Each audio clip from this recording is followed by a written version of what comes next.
Welcome back to my class. तो मैं हूं प्रियंका, आप मुझे देख रहे हैं मेरे चैनल इंग्लिश पाठशाला में। तो आज की वीडियो में हम सीखेंगे ऐसे daily use spoken English phrases जिसकी मदद से आप आज से इवन अभी से इंग्लिश बोलने की शुरुआत कर सकते हैं, क्योंकि इस वीडियो में हम सीखने वाले हैं ऐसे मोस्ट कॉमन फ्रेजेज जिसका यूज हम अपनी एवरीडे इंग्लिश में बहुत ही फ्रिक्वेंटली यूज करते हैं। तो without wasting time let get started the video. तो आज का फर्स्ट फ्रेज है आई एम वर्न आउट। इसका मतलब है कि मैं बहुत ज्यादा थक गया हूं। तो जब भी आप बहुत ज्यादा थके हैं, यू आर एक्सट्रीमली टायर्ड, तो उस सेंस में आप इस फ्रेज का यूज कर सकते हैं। जब भी आप बहुत थके हुए हैं, आप ये सोच रहे होंगे कि मैं तो ये भी तो बोल सकता था कि आई एम वेरी टायर्ड। तो आप आई एम वेरी टायर्ड ना बोल के आप बोल सकते हैं I am worn out. Okay, इसका मतलब है कि मैं बहुत ज्यादा थका हुआ हूं। तो वर्न आउट का मतलब होता है एक्सट्रीमली टायर्ड। ओके, नेक्स्ट है नाइस टू मीट यू। इसका मतलब है कि आपसे मिलकर अच्छा लगा। तो जैसे जब भी आप किसी से फर्स्ट टाइम मिल रहे हैं, आपने अपना नाम बता दिया, अगले बंदे का भी नाम आपने पूछ लिया, तो आप हम ये बोलते हैं कि आपसे मिलकर अच्छा लगा, तो आप बोल सकते हैं नाइस टू मीट यू, मतलब आपसे मिलकर अच्छा लगा। ओके, एंड नेक्स्ट है आई हैव नो आइडिया। इसका मतलब है कि मुझे कोई अंदाजा नहीं है।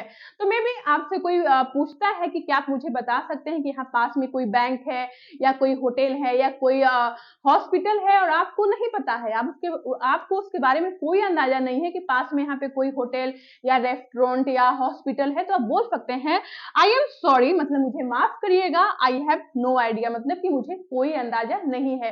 तो आई एम सॉरी आपने बोल के आप उनसे माफी भी आपने मांग लिया कि मुझे माफ करिएगा, मुझे नहीं पता।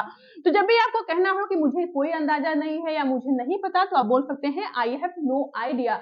या आप बोलते हैं कि आई डोंट नो, तो आई डोंट नो की जगह बोल सकते हैं आई हैव नो आइडिया। देखिए, आपको इन फ्रेजेज को यूज करने से पहले ग्रामर के बारे में बिल्कुल नहीं सोचना है, इन्हें रटना है और सिचुएशन के अकॉर्डिंग इन्हें यूज करना है। तो जब भी आपको किसी को बोलना है कि आपसे मिलकर अच्छा लगा, तो बोल सकते हैं नाइस टू मीट यू।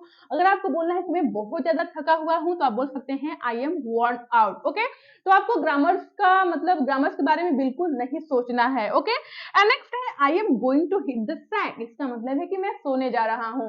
तो जब भी आप ये कहना, जैसे आपने कहा कि आई एम वर्न आउट, मैं बहुत ज्यादा थका हुआ हूं और मैं सोने जा रहा हूं, तो आप बोल सकते हैं I am worn out, I am going to hit the sack, मतलब मैं सोने जा रहा हूं। तो दोनों फ्रेज को आप एक साथ यूज कर सकते हैं। जैसे I am worn out, so I am going to hit the sack, मतलब कि मैं बहुत ज्यादा थक गया हूं, इसलिए मैं सोने जा रहा हूं। तो आप ये ना बोल के कि I am going to sleep या I am going to bed, आप बोल सकते हैं I am going to hit the sack, मतलब मैं सोने जा रहा हूं। तो फ्रेजेज हमारे लिए बहुत ही इंपॉर्टेंट होते हैं। अगर आप किसी से कन्वर्सेशन करना चाहते हैं, तो आपको फ्रेजेज आने चाहिए।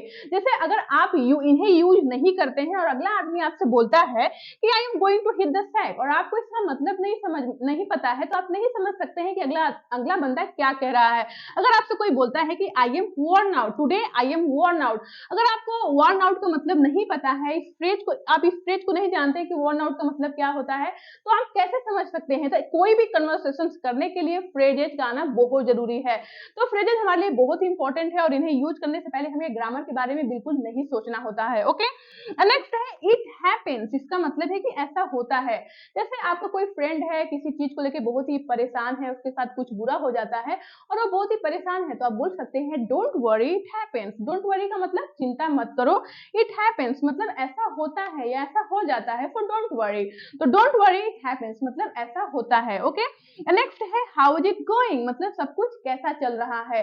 तो जब भी आप किसी से उसका हालचाल पूछते हैं, जैसे हम पूछते हैं कि आप कैसे हैं या सब कुछ कैसा चल रहा है, तो पूछ सकते हैं हाउ इज इट गोइंग, मतलब सब कुछ कैसा चल रहा है। ओके, नेक्स्ट है आई एम जस्ट ब्राउजिंग। जैसे आप किसी मॉल में हैं और आप शॉपिंग के लिए गए हैं, आप कपड़े देख रहे हैं और आपसे आके कोई पूछता है कि how may I help you, मैं आपकी कैसे मदद कर सकता हूँ सर या मैम, तो आप बोल सकते हैं इट्स ओके या thanks, I am just browsing, मतलब कि धन्यवाद पूछने के लिए, बस मैं ऐसे ही देख रहा हूँ, अभी मैं देख रहा हूँ, उसके बाद मैं शॉपिंग करूंगा। तो आई एम जस्ट ब्राउजिंग मतलब मैं ऐसे ही देख रहा हूँ। जब भी हम मॉल में जाते हैं, जब ऐसे ही सामान देख रहे होते हैं, तो आप बोल सकते हैं आई एम जस्ट ब्राउजिंग, मतलब मैं ऐसे ही देख रहा हूँ। ओके, नेक्स्ट है आई एम स्टार्विंग, मतलब कि मैं बहुत ज्यादा भूखा हूँ। तो जब भी आपको बहुत ज्यादा भूख लगी है, यू आर एक्सट्रीमली हंग्री, तो आप ये ना बोलते कि आई एम वेरी हंग्री, आप बोल सकते हैं आई एम स्टार्विंग। देखिए आप थोड़ा एडवांस इंग्लिश बोलना चाहते हैं तब भी आपको फ्रेजेस की बहुत जरूरत है। आप जैसे आप ये ना बोलते कि आई एम वेरी हंग्री, आप बोल सकते हैं आई एम स्टार्विंग, मतलब मुझे बहुत तेज से भूख लगी है, या मेरे पेट में चूहे कूद रहे हैं। जैसे हमें बहुत तेज से भूख लगती है तो हम कभी कहते हैं ना कि यार मुझे बहुत तेज से भूख लगी है, जैसे मेरे पेट में चूहे कूद रहे हैं, तो आप बोल सकते हैं आई लगी है। नेक्स्ट है आई एम फुल। जैसे आपको बहुत तेज से भूख लगी है और आपने बहुत कुछ खा लिया और आपका पेट भर गया और आप बोलना चाहते हैं मेरा पेट भर गया, तो आप बोल सकते हैं आई एम फुल। तो आई एम फुल का मतलब है कि मेरा पेट भर गया। तो जब भी आपको बहुत तेज से भूख लगी है तो आपने बोल दिया आई एम स्टार्विंग। आपका पेट भर गया तो आप बोल सकते हैं आई एम फुल, मतलब मेरा पेट भर गया।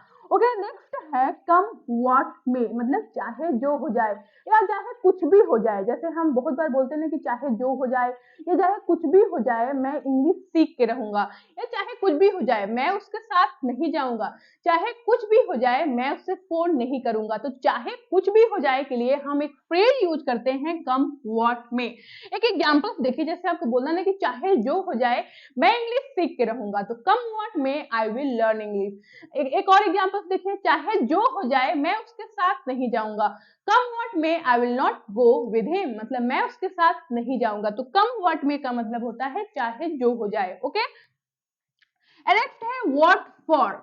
जैसे आपके घर में आपसे कोई पैसा मांगता है और आप पूछना चाहते हैं किस लिए, तो बोल सकते हैं व्हाट फॉर। ओके, जैसे आप आपसे कोई कहता है कि मैं मार्केट जा रहा हूँ, आप पूछना चाहते हैं कि किस लिए, तो बोल सकते हैं व्हाट फॉर। तो व्हाट फॉर का मतलब होता है किस लिए। ओके, एंड नेक्स्ट है आई मस्ट से। इसका मतलब है कि कहना पड़ेगा। जैसे हम कहते हैं कि कहना पड़ेगा बहुत ही सुंदर है, कहना पड़ेगा तुम बहुत अच्छी इंग्लिश बोलते हो, कहना पड़ेगा उसके पास बहुत सारा पैसा है, तो कहना पड़ेगा तो हम बोलेंगे आई मस्ट से। एग्जांपल्स देखिए, जैसे आपको बोलना है कहना पड़ेगा तुम बहुत अच्छी इंग्लिश बोलते हो, तो I must say you speak English very well, मतलब आप बहुत अच्छी इंग्लिश बोलते हैं। कहना पड़ेगा बहुत सुंदर है, I must say she is gorgeous, कहना पड़ेगा बहुत पैसे वाला है। I must say she is loaded या ही इज लोडेड, या बोल सकते हैं ही इज रिच, मतलब वो पैसे वाला है या अमीर है। तो आई मस्ट से का मतलब है कि कहना पड़ेगा। ओके, एंड नेक्स्ट है it's a piece of cake, मतलब कि ये बहुत ही आसान है। तो कोई भी काम आपके लिए आसान हो तो आप बोल सकते हैं it's a piece of cake. जैसे आपके पास कोई आता है कि बोलता है कि यार इंग्लिश बोलना कितना टफ है, speaking English is very tough, मतलब इंग्लिश बोलना बहुत बड़ा मतलब बहुत कठिन है, तो आप बोल सकते हैं no it's a piece of cake, मतलब नहीं बहुत ही आसान है, अगर आप तुम प्रैक्टिस करते हो तो बहुत जल्दी तुम इंग्लिश बोल सकते हो। तो it's a piece of cake का मतलब होता है बहुत ही आसान है। तो कोई भी काम आपके लिए बहुत ही आसान हो तो बोल सकते हैं it's a piece of. And अगला फ्रेज है the ball in your court. इसका मतलब कि फैसला अब तुम्हारे हाथ में है। जैसे आप किसी को कुछ काम के लिए समझा रहे हैं कि तुम्हें ऐसा करना चाहिए, तुम्हें वहां जाना चाहिए, तुम्हें एक जॉब करनी चाहिए, और आप बोलना चाहते हैं कि फैसला तुम्हारे हाथ में है कि तुम जॉब करते हो या नहीं, तो आप बोल सकते हैं the ball is in your court, मतलब अब फैसला तुम्हारे हाथ में है कि तुम क्या डिसीजन लोगे। The ball is in your court, मतलब कि अब फैसला तुम्हारे हाथ में है। ओके, अगला फ्रेज है व्हाट ब्रिंग्स यू हियर। इसका मतलब है कि यहाँ कैसे आना हुआ। तो जैसे आप किसी से अचानक कहीं मिलते हैं तो पूछते हैं कि यहाँ कैसे आना हुआ, तो पूछ सकते हैं व्हाट ब्रिंग्स यू हियर। जैसे आपका कोई फ्रेंड है और आपके ऑफिस में आता है और आप उससे मिलते हैं तो पूछते हैं कि यहाँ पे तुम्हारा कैसे आना हुआ, तो आप पूछ सकते हैं व्हाट ब्रिंग्स यू हियर, मतलब यहाँ कैसे आना हुआ। तो जब भी आपको किसी से पूछना है कि यहाँ कैसे आना हुआ, तो आप पूछ सकते हैं व्हाट ब्रिंग्स यू हियर। जैसे आप कहीं घूमने गए हैं किसी अदर सिटी में और आपका फ्रेंड आपसे वहां पे मिल जाता है, तो आप पूछते हैं ना कि अरे यहाँ कैसे आना हुआ, तो आप पूछ सकते हैं व्हाट ब्रिंग्स यू हियर, मतलब यहाँ कैसे आना हुआ। ओके, नेक्स्ट है would you like to have some coffee या would you like to have coffee. इसका मतलब है क्या आप चाय लेना पसंद करेंगे या क्या आप कॉफी लेना पसंद करेंगे। जैसे आपके घर पे कोई गेस्ट आता है और आप उनको ऑफर कर रहे हैं, आप पूछ रहे हैं कि क्या आप कॉफी लेना पसंद करेंगे, तो आप पूछ सकते हैं would you like to have coffee या would you like to have tea, या पूछ सकते हैं would you like to have some coffee या टी, क्या आप थोड़ा चाय या कॉफी लेना पसंद करेंगे। तो जब भी आप किसी से पूछना चाहते हैं कि क्या आप ये पसंद करेंगे, तो पूछ सकते हैं would you like to have coffee, या would you like to have tea, या आप टी लेना पसंद करेंगे, तो इस तरह से। ओके, एंड नेक्स्ट है आई हैव टू गो, मतलब मुझे जाना है। जैसे आप कहीं बैठे हुए हैं और आपको कहीं निकलना है, you have some urgent work, तो आपको वहां से निकलना है तो आप बोल सकते हैं आई हैव टू गो, मतलब मुझे जाना है। तो जब भी आपको कहीं बोलना है कि मुझे जाना है या मुझे निकलना है, तो आप बोल सकते हैं I have to go. Okay, next है कैन यू हेल्प मी, इसका मतलब है कि क्या आप मेरी मदद कर सकते हैं। तो जब भी आपको किसी से मदद चाहिए, हेल्प चाहिए, तो आप बहुत ही पोलाइटली पूछ सकते हैं कैन यू हेल्प मी। लेकिन अगर आप थोड़ा पोलाइट होना चाहते हैं तो कैन की जगह आप कुड भी लगा सकते हैं, कुड यू हेल्प मी, या can you help me please, could you help me please. तो आप प्लीज लगा देते हैं, जैसे कृपया क्या आप मेरी मदद कर सकते हैं। तो जब भी आप थोड़ा पोलाइट होना चाहते हैं किसी से, क्योंकि देखिए जब भी हमें किसी से मदद चाहिए ना, तो हमें थोड़ा पोलाइट होना पड़ता है। तो please, could you help me please, या can you help me please, तो इस तरह से आप किसी से भी मदद मांग सकते हैं। ओके, एंड लास्ट फ्रेज है लकी यू। जैसे आपका कोई फ्रेंड है और आपके पास आता है, बोलता है कि मेरी नई जॉब लग गई है, I got a new job, तो आप बोल सकते हैं लकी यू। लकी यू का मतलब तुम भाग्यशाली हो। जैसे हम बोलते हैं कि तुम बहुत ही भाग्यशाली हो, तुम्हें ये चीज मिल गया, तुम्हें एक जॉब मिल गई, क्योंकि देखिए आज के टाइम में एक जॉब मिलना बहुत ही डिफिकल्ट टास्क है। तो जैसे आपको किसी को बोलना है कि तुम बहुत ही भाग्यशाली हो कि तुम्हें एक नई जॉब मिल गई, तो आप बोल सकते हैं lucky you, you got a new job. तो लकी यू का मतलब कि तुम बहुत ही भाग्यशाली हो। तो आज की वीडियो में आप ऐसे फ्रेजेस सीखे हैं जिन्हें आप अपनी एवरीडे लाइफ में यूज करते हैं, और इन्हें यूज करने से पहले आपको ग्रामर के बारे में बिल्कुल नहीं सोचना है, इन्हें सिचुएशन के अकॉर्डिंग यूज करना है। जैसे आपको कभी भी बोलना है कि कीप लिए, तो आप बोल सकते हैं व्हाट फॉर, या जैसे बोलते हैं कि चाहे जो हो जाए, तो आपने बोल दिया कम व्हाट में। अगर आपको किसी से मदद चाहिए तो आपने बोल दिया कैन यू हेल्प मी। अगर आपको कहीं से निकलना है, आपको बोलना है कि मुझे जाना है, तो आपने बोल दिया आई हैव टू गो।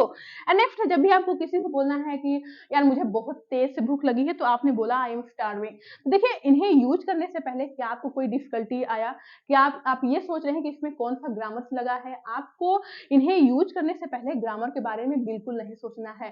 तो इस वीडियो में आप बहुत सारे ऐसे फ्रेजेस सीखे हैं जिसकी हेल्प से आज आज से और इवन अभी से आप इंग्लिश बोलने की शुरुआत कर सकते हैं। तो मेरी आपसे दिल से रिक्वेस्ट है कि अगर आपको ये वीडियो पसंद आई हो और आप इस वीडियो से कुछ भी सीख पाए हैं, तो please like the video and subscribe my channel. Subscribe करने के बाद बेल आइकन आएगा, उसे भी प्रेस जरूर से करिएगा, जैसे मेरी अगली वीडियो आप देख पाएंगे। तो मिलते हैं नेक्स्ट वीडियो के साथ, तब तक के लिए bye bye and keep practising guys.